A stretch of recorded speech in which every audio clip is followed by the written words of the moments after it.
Well, after losing to the LA Kings in embarrassing fashion, the Jets are going to have to pick themselves up and dust off all of the sadness of a disappointing defeat before the Vegas Golden Knights roll into town. We'll talk about all of that on tonight's episode of Locked On Winnipeg Jets. You're Locked On the Hockey Jets, your daily podcast on the Winnipeg Jets. Part of the Locked On Podcast Network, your team every day.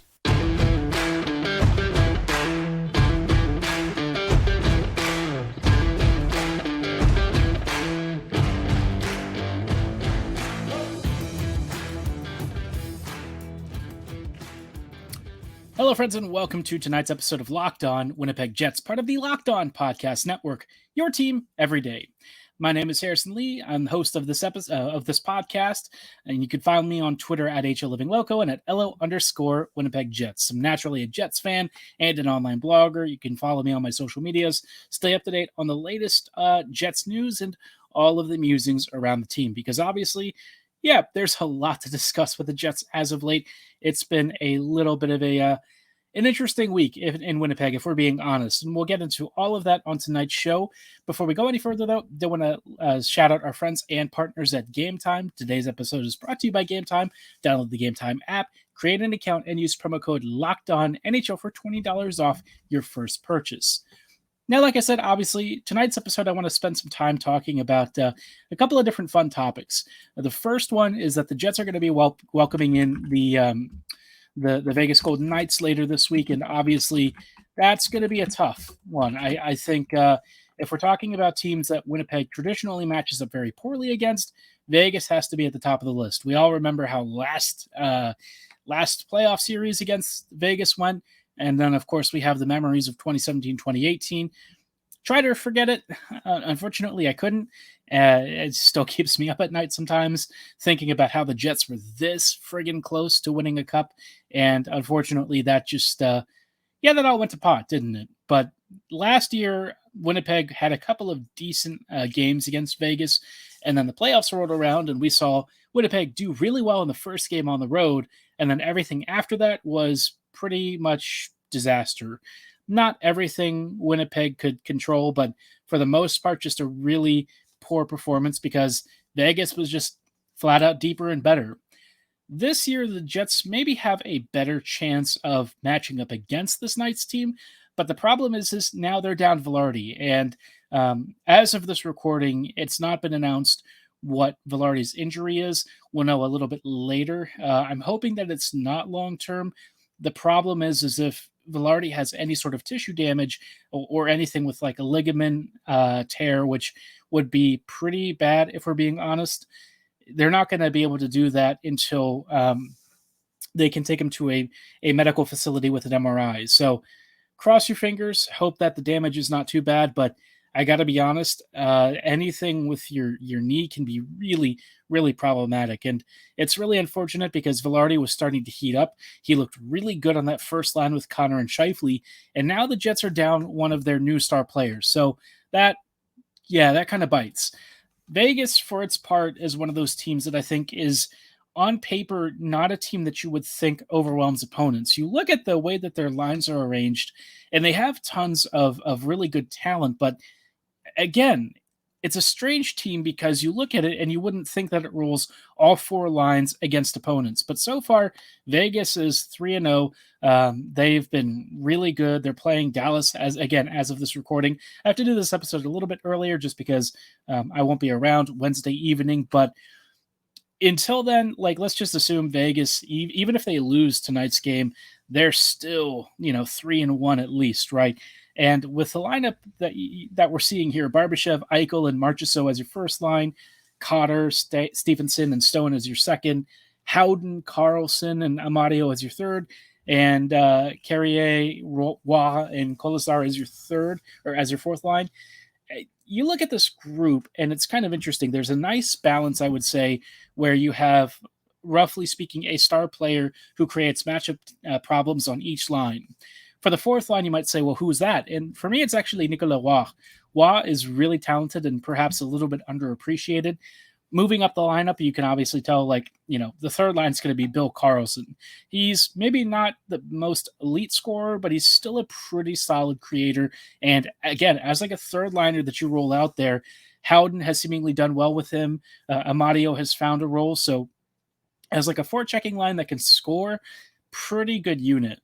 The second line really is kind of the Mark Stone show, right? Stevenson has really gelled with him, but Stone could probably make me look good, and I don't even skate. So, yeah, I think Chandler has kind of been an interesting player because when he was with Washington, it never really seemed like he would, I guess, transform into this top six center. And honestly, away from Stone, I don't know if he'd be able to do the same level of production that he does now, but he's really carved out a role. His skills fit perfectly with Mark, and they have great chemistry. And of course, who can even forget Eichel, right? Jack has really stepped up to the plate. He's become the number one breadwinner here for Vegas, and he anchors a really good line with Barbashev and Marchessault that, unsurprisingly has been on fire to start the season again.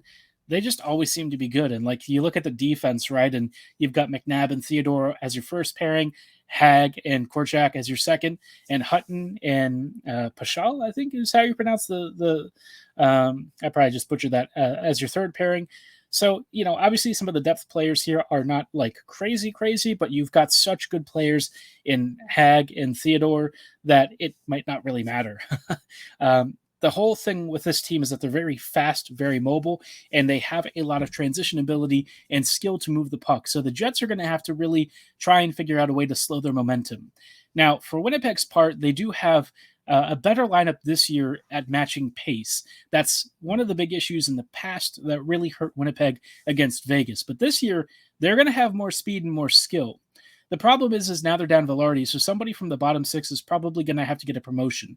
And I suppose if you're looking for somebody to move up, you've got a couple of options. If you look at maybe the second line, you could do Niederreiter or Ehlers, but if you're looking at other options, I could see Iafallo perhaps getting a boost. I would say Niederreiter is my most preferred option. I think Niederreiter has really good complementary skills. I think he's shown some promise with Scheifele previously. And, that's just something for me that, given the options, is it ideal? No. But is it probably better than the alternatives? Maybe. I really don't think that there's great options here. And again, this is not, the most exciting promotion, but I think it would do the trick in a pinch for at least a few games. I'd imagine Gustafsson will draw back into the lineup. Maybe Kupari gets moved to wing. Obviously, somebody's going to have to get moved up at least the line. Pretty much everyone is going to have at least one player promoted from each group, one lineup. We'll see who gets bumped up. I think we could see Barron maybe moved up a little bit. We could also perhaps see Nemesnikov moved up to the middle six. That certainly has been an area that he has featured a lot. So, yeah. After the Kings game, I'm not even going to bother with the prediction because that was a complete disaster, and all the stuff that I thought was going to happen didn't. So what's the point, right?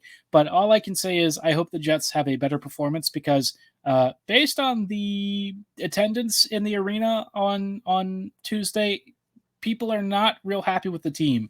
And I want to spend some time talking about that because it's a huge problem, especially if it continues for the rest of the season. We'll talk about that in just a moment. But before we go any further, I did want to shout out our friends and partners at Game Time. Buying tickets, especially for sports events or concerts, shouldn't be as much of a pain in the butt as it is, but y'all know how it works. You've probably used plenty of services out there, and you might have gotten taken to the cleaners when it came to prices, fees, surprise add-ons, and just about everything in between. And by the time you buy those tickets, a lot of the times you don't even really have a great idea of where you're actually sitting in the venue. You might see a seat map. You might think, well, I got a seat somewhere in that section, but do you even know what your view is like?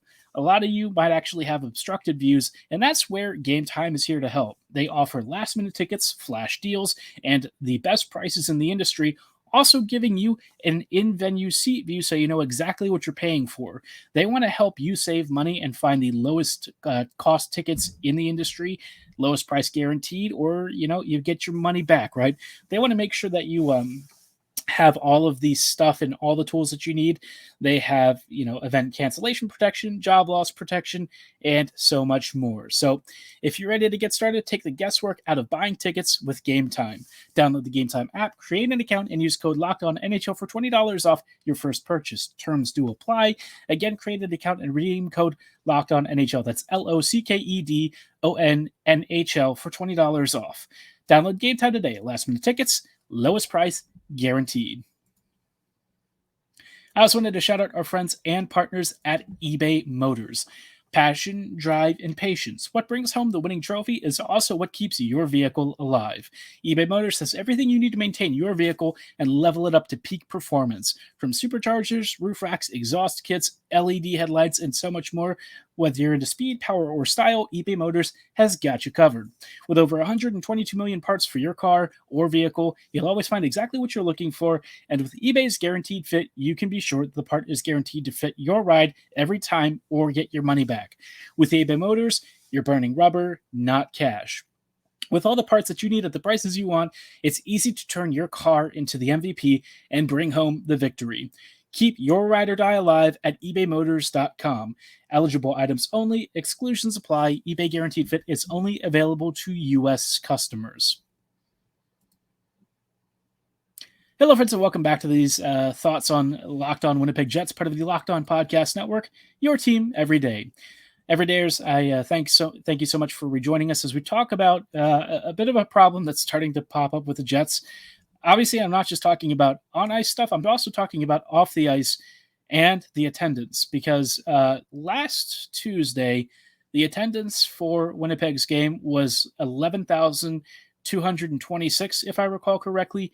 That is, as far as anyone knows, the lowest lowest non-pandemic restricted crowd the Jets have ever had. We've obviously seen Winnipeg not have crowds at all, but this, in terms of like an unrestricted audience in Canada Life Center, is completely shocking. 4,000 empty seats is almost unheard of in Winnipeg.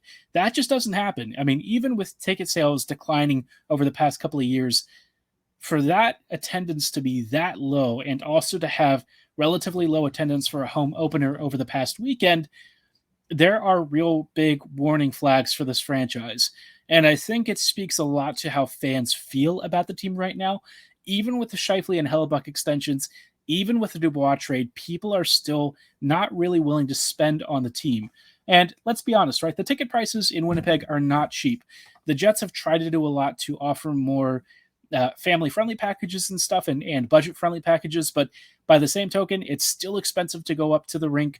And, with inflation and bills continuing to climb, people just don't have that much cash to spend on hockey tickets. And I think the bigger problem is that, let's say you have the money, right?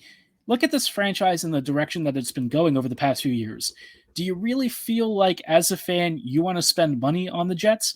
I think a lot of people have kind of felt turned off by it. And I think what really pushed people over the edge last year was, right before the playoffs, we had that weird Forever Winnipeg campaign. You notice they have not really mentioned it since then. I think they kind of got the message that we were all a little bit pissed about being threatened that the team might be relocated. So at least they recognize that that was a huge mistake. But all the season ticket holders that have been irritated over the past few years and have kind of been, I'd say, maybe teetering on the edge of not renewing, I think that probably kind of sealed the deal. I think a lot of fans took personal offense to that, especially with, how much the fans have invested into the Jets over the years. To have that threat kind of lorded over them, whether it is honestly a legit concern or not, it doesn't really matter. The fans are going to see that as, a huge slap in the face, especially for all the support that the team has gotten from Winnipeg. It's just not really the kind of messaging that you would want to send, especially before the playoffs. That was kind of the most galling thing, is that they put that out right before the Jets took on Vegas and then, promptly lost in like 5 games. So, yeah, I think what we're seeing now, especially this season, is kind of a reflection of how fans really feel and assess the value of the team at. People are unhappy, they don't like the direction, and they feel like the Jets have basically been spinning wheels for years, and this season is going to be no different. I'm going to say I'm more optimistic than a lot of these folks, but I'm also not somebody who, has routinely been a season ticket holder or anything. I've only been able to go to a couple of Jets games in my lifetime so far. Granted, they were really amazing games, but for the folks who are lifers, right, and who are at the rink every other day, what incentive is there? And I think that has kind of been a question that's weighed upon a lot of folks who are trying to save some money and cut down costs, especially with the fact that, everything else is very expensive right now. Jets tickets are not cheap, and Winnipeg just doesn't really seem to get the message. But I think they are now. I think if any time, was enough to really push their marketing department in the right direction, I think this is probably it. I'm sure fan relations is probably looking at this. I'm sure all the season ticket staff is looking at this, and everyone is probably starting to panic. The fact that the attendance has been so low recently is, it's a shot across the bow, and it's definitely something that the Jets have got to work on, because if this continues, the whole threat of relocation is going to be a lot more realistic than, we'd probably care to admit. So, all I can say is the vibes in Winnipeg right now, they don't appear to be great. Just 3 games into the season, there's already a lot of stuff that's kind of going wrong. There's some serious adversity, and it's a shame because, like, the first couple of games, the Jets really showed some promise, and I think that team is still there. We'll see how they handle the loss of Vilardi, but I still think that this team has plenty to work with to be really fun this year. But they've got to kind of get past some of these early hurdles and get themselves back into game shape before, the rest of the season kind of gets away from them. So cross your fingers that the Jets can turn it around. I do want to talk about, the potentially topsy-turvy nature of this season and, whether the Jets are well equipped to handle it and how they can handle it better in just a little bit. Before we go any further, though, I do want to shout out our friends and partners at Sleeper. Mark Scheifele scores a hat trick. The Jets win the Stanley Cup. And if you want to win 100 times your money, play daily fantasy hockey with the Sleeper app. All of these things are possibilities, right? Things that could happen this season.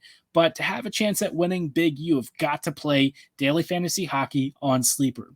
As the official daily fantasy app of the Locked On NHL Network, Sleeper is our top choice for daily fantasy sports, especially for daily fantasy hockey. With Sleeper, you can win 100 times your cash in daily fantasy hockey contests. With studs like Cale Makar, Mark Scheifele, Patrick Laine, McDavid, Ovechkin, Crosby, you name it, all you've got to do is pick more or less stats for these stars. They track everything from goals, assists, saves, plus minus, and so much more. So obviously, for you Jets fans, this might be a great opportunity to bet on the number of saves Hellebuck is going to make this year, or maybe over-unders for the number, more or less for the number of goals Scheifele is going to finish the campaign with. No matter what, though, you can get 100 times your payouts with Sleeper. So start paying attention and get your picks right, because you could win big.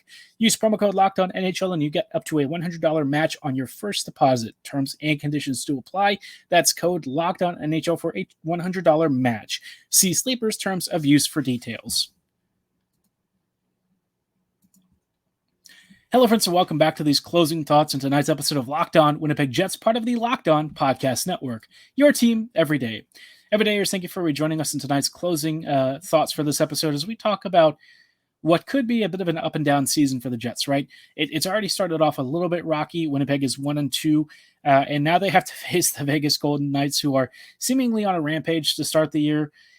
They are currently losing to Dallas right now, but still, even if they fall in this game, it's going to be like a 3-1 record for them. And Vegas has looked every bit the champion that they were last year, right? They're deep, they're fast, they're skilled, and they can overwhelm just about any opponent because they have good depth, they have skilled puck movers, and they have guys who have really good complementary skills backed up by a pretty decent coaching staff. So it's a lot to ask of the Jets to compete with this team. And while Winnipeg is better equipped, I would say, to handle it this year than they were in the past couple of seasons, the Jets still have a lot of work to do. And I think it's going to come down to a very uneven first half of the season. I still think the Jets do comfortably make the playoffs, but I think until Winnipeg kind of gets to the trade deadline and can start maybe moving some assets, I do think the Jets are going to have to ride with what they've got. And that could be a bit of a scary proposition, right? The defense, Dillon and Schmidt have really nosedived. That I did not expect. I know I talked about it on the previous episode, and I'm not trying to like really single out players, but the fact that they have been so bad to start the season is really alarming because Schmidt still got term, and Dillon is supposed to be one of our most defensively reliable players. It might just be that it's like a stylistic thing. Maybe they really just can't play together, but I don't know. I mean, the stuff that Dillon's struggling with is stuff that he traditionally hasn't had that many issues with. Schmidt just seems like a shell of himself, and it really hurts to see him, look like he just can't keep up anymore. But, it's kind of like what happened with Wheeler, right? You hit your 30s, and time seems to catch up to you very quickly. And with Schmidt, it has basically caught him. So, I think for Winnipeg, this year, next man up is going to be a really big mentality. I think we have to see it from some of the newcomers like Iafallo and Kupari, who seemingly are very game for it. They have immediately stepped up. I think that we've seen really exciting flashes. Kupari in particular, I keep telling people, I think he's got super underrated skill, and I feel like maybe the Kings shouldn't have let him go just yet. There's I would say untapped potential with him. I wouldn't say undiscovered because he was drafted pretty highly and was a pretty well-regarded prospect. But I think at the NHL level, I'm seeing signs that there is more of a player there, kind of in the same way that Barron is. I think they're really going to want to see these younger players develop and progress to a level where, they're comfortably middle six. I think the Jets really need them to be comfortable taking elevated roles because I think the Jets this year could deal with injuries on a pretty routine basis. We're already seeing a number of guys going down this year. Kirby Dach just tore his ACL and MCL, which is really terrible, especially after such a promising season last year. His whole year now is just done. And not only the season, but you do kind of worry for the longevity of his career. What is that ligament damage going to do to him? So far, the Jets haven't really had any ACL stuff, but with Vilardi's knee perhaps having some sort of ligament damage, we have to, just assume that at some point this kind of stuff is going to bite Winnipeg, and the Jets are going to have to really take this step by step. I think, the first half of the season is going to be inconsistent. I think some nights the Jets are going to look like the best team in the league. And then there are going to be nights where the defense can't get the puck out of its own end and Bones struggles with in-game adjustments. So, yeah, I mean, I think the biggest thing is probably to try and not overreact. I think there are some things that the Jets really need to do. I think they definitely need to bring in another middle six attacker. That much, I think we have kind of confirmed, but they really need the most help on the back end. That is still a sore spot. That is something that the Jets really have to work on. It's something that I think they can fix at least partially internally, but they've got to do it sooner rather than later.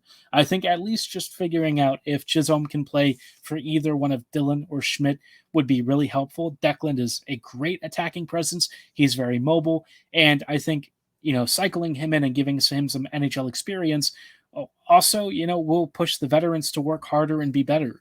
And I just feel like his skill set is kind of one thing the Jets are genuinely missing on the back end. So we'll see how that shakes out. I know that Heinola really had a spot almost nailed down before his ankle fracture. So when he comes back, it'll be interesting to see what happens with Schmidt or Dillon's roles. Because those guys, I have to imagine Dillon's probably the safest, but Schmidt, maybe not so much. But until then, we just have to sort of wait and see and hope that the Jets can kind of navigate this. I think Winnipeg really needs a couple of guys to step up and kind of anchor that like middle six role. That's where I think the Jets really could use help because it'll allow them to kind of push some of the existing guys up a little bit further and ask them to take on, increased roles as the injuries start to mount. But let's hope that it doesn't get to that point. But I got to say, I am expecting it this year. Let me know how you think the Jets are going to do this season. Do you feel that they're on the right path to the playoffs? Do you think that they're going to narrowly miss? Or do you think that they're just a bad team and they're not going to make it very far? Drop your thoughts in the comments below or at my social medias at HLLivingLoco and at LO_Winnipeg Jets. For tonight's show, though, that is going to be all the time that we have. Thanks so much for listening and making us your first listen of the day every day. I will probably be back tomorrow with coverage of the Knights game. Hopefully it ends better than the Kings game, but yeah. All that said, thanks for listening. Have a great night. And as always, go Jets go.